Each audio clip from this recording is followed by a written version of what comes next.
Welcome to Hi Exclusive. Today we are at Lanka Alzheimer's Foundation. We're going to speak more about what you can do to contribute towards this cause. It's a cause that needs your help and attention every single day. Let's see what we can do. To speak to us more about this, of course, a part of the board and also volunteer, I have Lucky with me, and also I have Ramani, who is a caregiver, and her mum is the client of the Lanka Alzheimer's Foundation. So to start things off, thank you for being here. Now, Vijay Newspapers together with Hi TV has always been a part of this progress. So once again, we wanted to contribute our part, and I just wanted to ask you, Lucky, as somebody who's part of the board and you have been involved with lots of the projects here and you are here every week, I just want to know, for someone who is not aware about Alzheimer's, what is it? How can we notice a few symptoms or clues so that we are prepared? First of all, Danu, thank you very much for giving LAF this opportunity, the Lanka Alzheimer's Foundation, this opportunity, and for shining a spotlight on people with persons living with dementia and the caregivers. Alzheimer's is the commonest form of dementia. So dementia is an umbrella term where you talk about, it's a number of mental disorders that affects your memory, your thinking capacity, your planning and communication. So one of the first things that you would notice would be, some of the first things you would notice would be memory loss, inability to concentrate, language. Those are the kinds of things, and like, you know, difficulty in doing familiar tasks. Then you know there's that it's time that you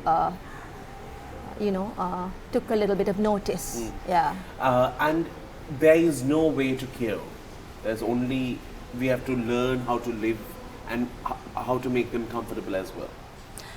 There is no cure, but there are medications to treat the symptoms and also associate symptoms with the disease. And also the medications would treat the symptoms, but also in the short term. Beyond that, it's about care and support, because they are just as effective, the emotional support that you give. That's just as. But it can be, the risk of getting it can be reduced, we say. Right. And also at the same time, it is not something that affects only the person who is living with dementia. It is also something that affects the people around them, because they are 1/3 of what they used to be. Their life is very different in terms of conversation, memory. Sometimes you have to introduce yourself, although you could be the child, a few times. And these are the most painful things that we tend to forget, and the last stages also are very, very painful. To speak more about it, of course, I have Ramani. Ramani's mum is here as well. I'll be speaking to her in a bit. She's super cool. She said that she'll definitely try not to forget me, which is a good thing. So that's a start.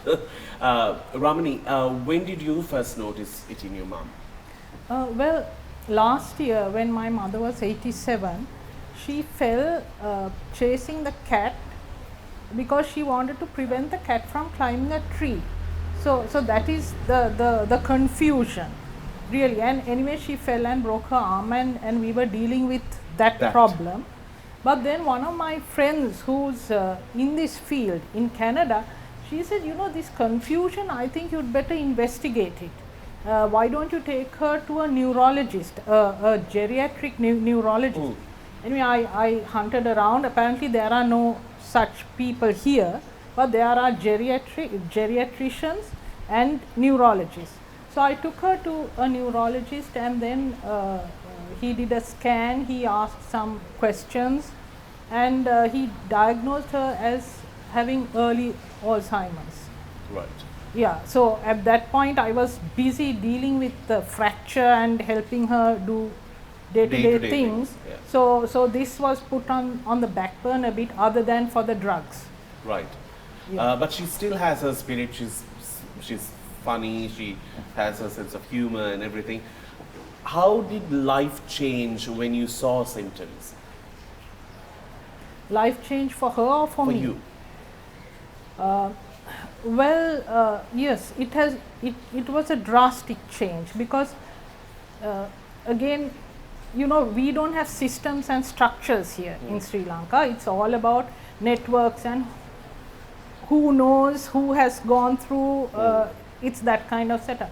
So I was told by a relative who's a doctor, there are 3 things to avoid: falls, constipation, urinary tract infection. And she said if you can avoid that, you will be able to manage it. So then it was a question of I mean, you had those objectives, so you work towards those objectives.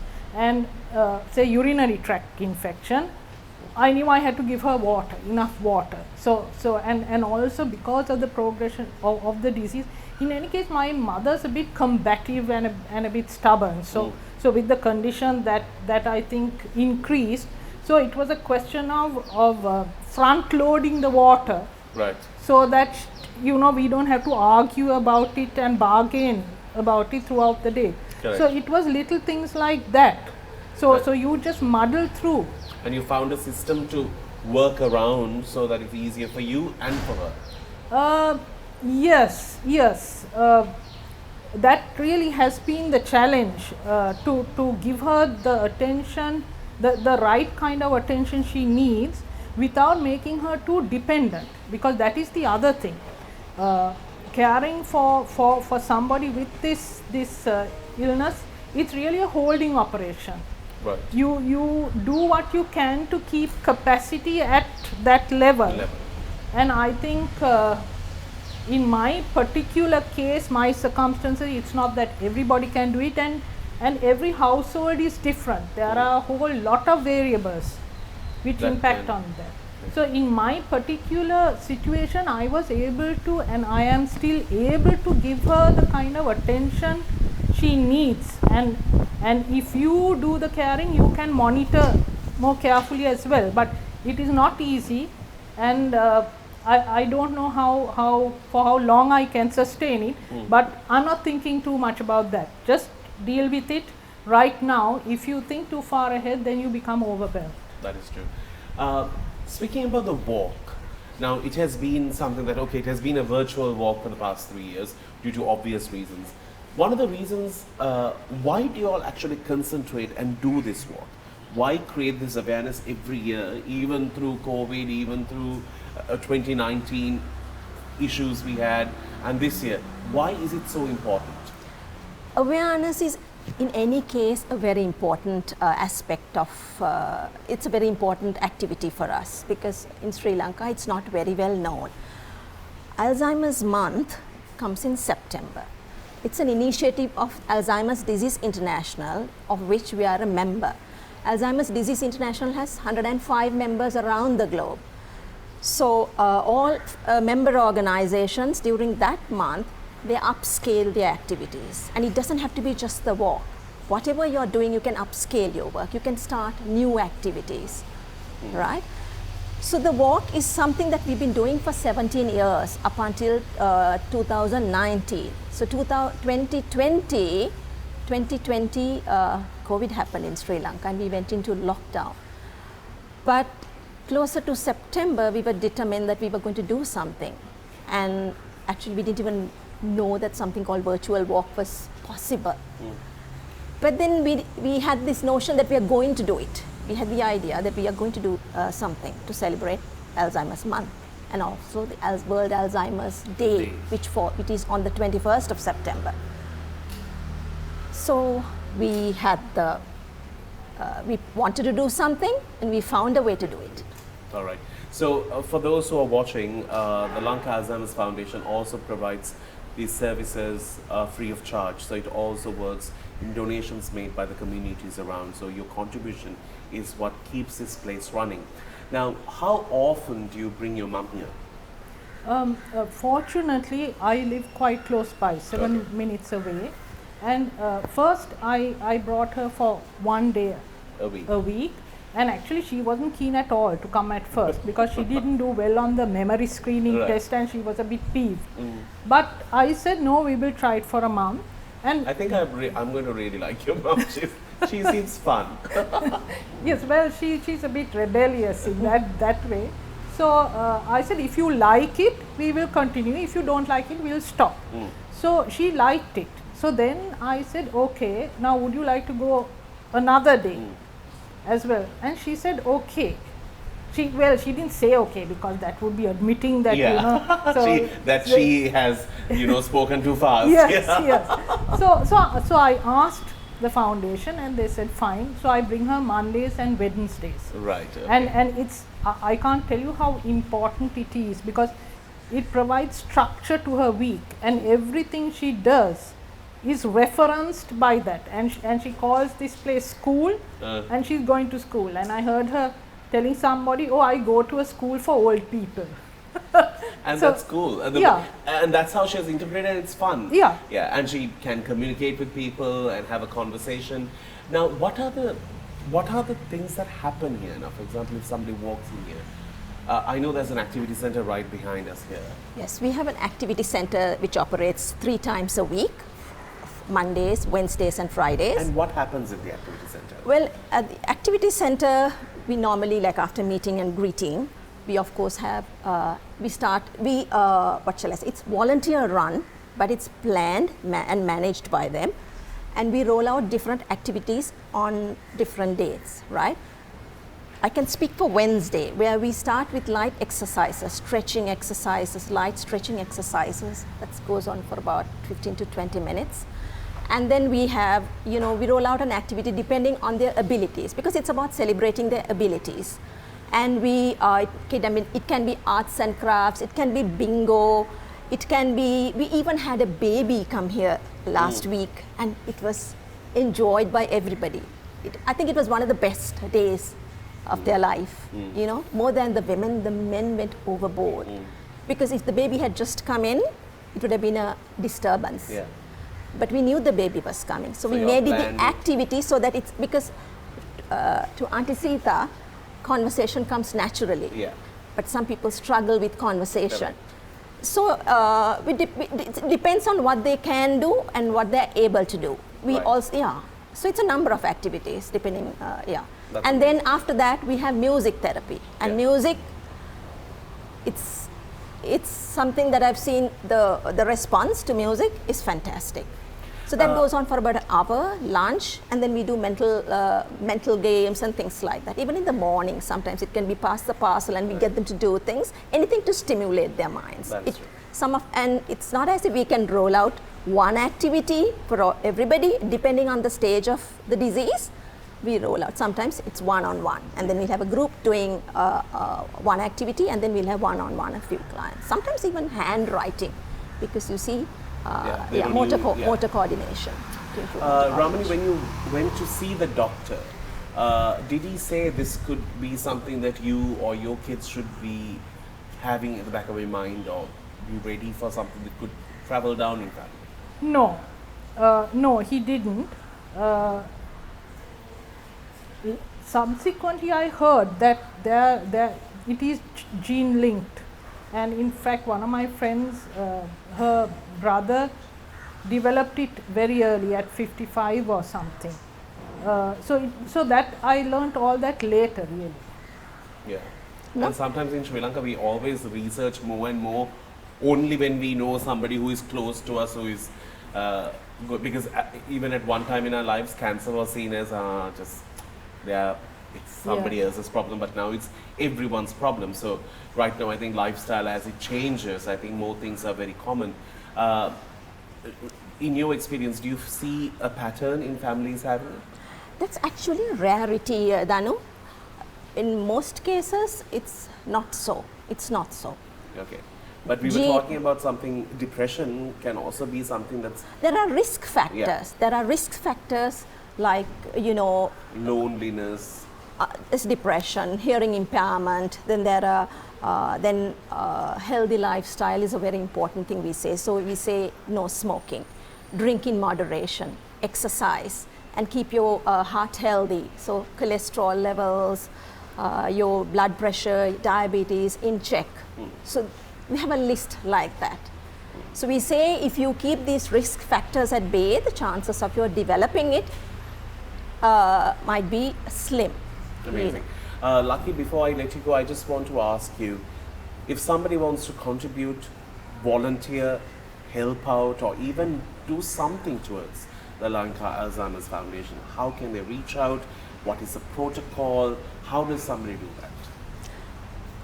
The organization can be helped in many ways. You can be a volunteer. You can come join our activities. You can make a donation. So there are many ways you can help. Actually, right now we are looking for an extra pianist because the music session is very, very important. So maybe you can come and play the piano for us one day a week. Okay. You see? So there are so many activities that you can... It could be your talent, it could be your time, it could be your money. It could be anything. Of course. Yeah, it's all welcome. And support our activities. Yeah. And come join and create awareness. Thank you, Lucky. I also wanted to ask you if by any chance somebody is planning on coming here, or they have a family member who needs these services, how can they reach out and how can they, what's the process of getting to be a part of the system? It depends on the services needed because it's not only the activity center. Maybe they might want us to do an awareness program. They might want us to come get their memory tested. Maybe they need a memory identification bracelet because the person is fairly mid-stage where you can wander off. So it depends on the service needed. Normally you call office and then or you can that's the better way. All right, brilliant. We are at 110 Katawala Mulla Lane, Maradana. So the hotline goes as 266-7080. You can call this number for more details. Lucky, I'm going to say thank you to you for joining. Ramani, I would like to have your mum. She's known as Auntie Sita here, if I'm correct. So we'll speak to her a little bit. She's someone who's living with dementia. And the little I spoke to her, she has a very cool story. She told me about how her name, she didn't bother changing it because it was too much of paperwork for her. And I love her spirit. So let's speak more about it when we do come back. Thank you, Lucky.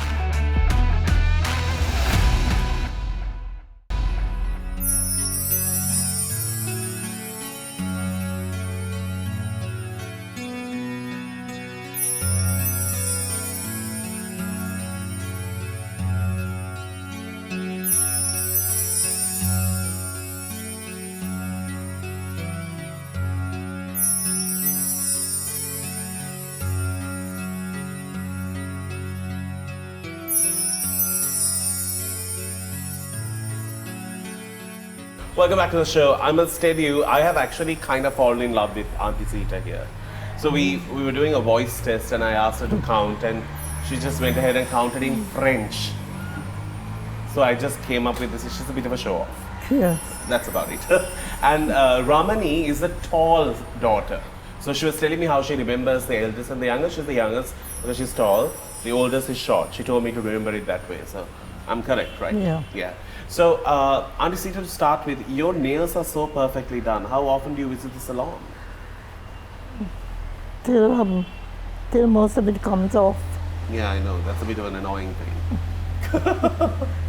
It's hard to look good every day. It's a process. Now, I wanted to ask you, this memory problem started recently for you? Yes, fairly recently. Yeah. And what happens? Like, you forget by evening or? Yes, I say by evening I've forgotten what I ate for breakfast, that sort of thing. Right. But you don't forget your daughters or anyone? No, I mix them up though. Yeah, that's fine. But who do you fight with the most? Eldest or the youngest? I think I fight with both. Good choice. You have to balance the fights. It's always a good thing. So tell me now, when you realized that you were forgetting things, were you upset about it or were you able to find a way to work yourself around it? No, I was sort of puzzled at first. Right. Then I thought, well, I've got a bad memory now. But it's for recent things. I can remember things far back, like childhood and that sort of thing. Yeah. But so you can sing really well. No, I don't think. You can at least sing. Yeah. Not very well. You're being modest. No, okay, but I'm not a singer, you know. It's okay. We are all singers in our washroom.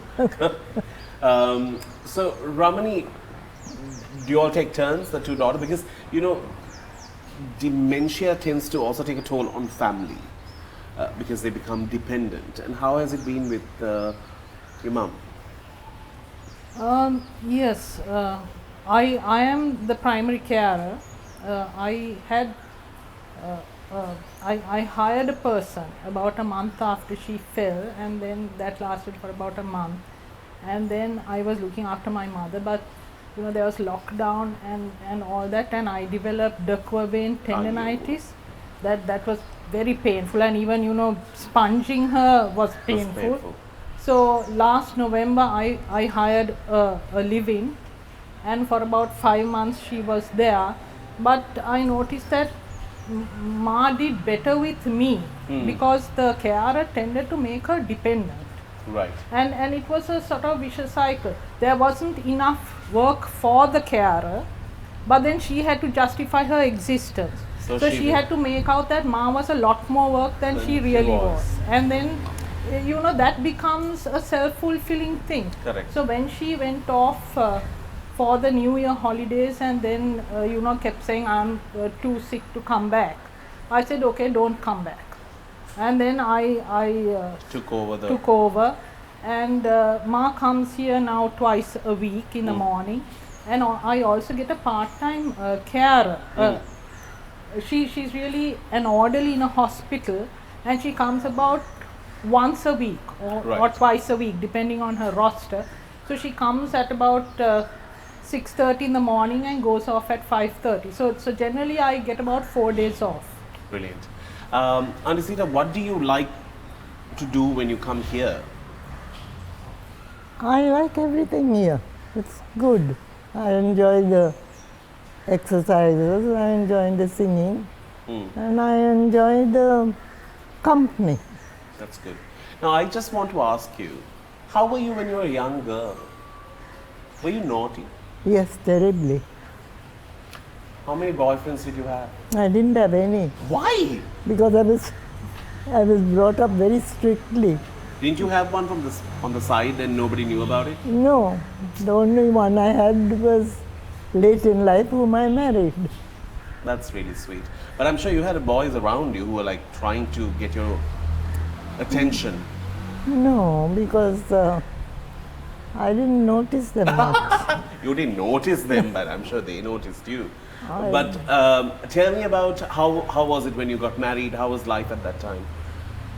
Well, it was also pretty hard because there were light cuttings and short, what you say, not much petrol, that sort of thing. We're living the life now. Yeah. We are living the life again. Yeah. So, do you remember which year you got married in? 19, I know. I don't know quite. 62. 1962. Right. Okay. And wanted to ask you, what was the last travel you went on? The last travel? Well, I went to China. When did I go to China? 2017. 2017. Do you like it? Not so much because it rained the whole time, but I managed to. But I mean, I managed to go up to that wall, and I saw a few places that what I like traveling. I mean, I went to Burma, I went to Egypt, and of course, I went to strange places also, but that was with my husband. Afghanistan. Oh, wow. Was one. But I went to the Marshall Islands also. That was also with my husband. And I can't think of the other places now. But you have traveled well. Yeah, and I used to go to the UK because of my aunt. Right. My aunt, my mother's elder sister, lived there. And even till recently, My school friends, whenever I go, I've been sort of visiting them. In fact, one died just very recently, about a few months ago, isn't it, Rosemary? Yes. But in the evening, she watches travel programs on TV, well, Yeah. on YouTube. Oh, wow. Yeah, very good program, Rick Steves, and wonderful program, goes to all the European cities. Every night she watches that. She Usually enjoys get her that. on Facebook as well. She'll do good on it. I am not on Facebook. Get her on it. I think she Yes. has more friends. Yes, I'm sure she does. All right. So I just want to ask you, for somebody who tends to forget, what would you tell them? Should they be worried about it? No, I should be worried about it. Should they be worried about it as well? No. No, that a good number of them now know that I'm forgetful, but I try not to be forgetful. But it's always these sort of, insignificant things like what I ate or what I drank, sort of. I hope I don't fall into your insignificant list. No, not at all. Thank you. I like you. You're a bit charm, aren't you? But I must say, your fashion trend is so on point. I like how you've given your 3/4 a bit of an edge by giving it a fold. I really like your style sense as well. Thank you. Brilliant. She's a ladies' college girl. So is the daughter as well. Yeah. Did you like your school time? Oh yes, I enjoyed ladies' college very much. She taught there as well. As Oh, well, wow. yes. Okay. Excellent. Well, thank you so very much. I will also call you Auntie Sita. You've been Sure. absolutely a treat, and I love your spirit. It's wonderful. And I think more people like you is needed to add life to all of us. Thank you. And thank you, Ramani, for sharing your stories with us as well. If you do check out the Lanka Alzheimer's Foundation Facebook page or even their website, you'll come to know more details about how you can contribute, how you can be a part of it, or even recommend this place for people who are going through this and who feel lost in this process. There could be a guideline, there could be experts giving you an insight to it. This is the place for that. It has been many years. This work is an ongoing process and will never stop. So do what you can to contribute to keep this foundation running. Thank you for joining us. Thank you. And I shall see you with another cool episode to our Hi exclusive. Till then, you keep smiling as well.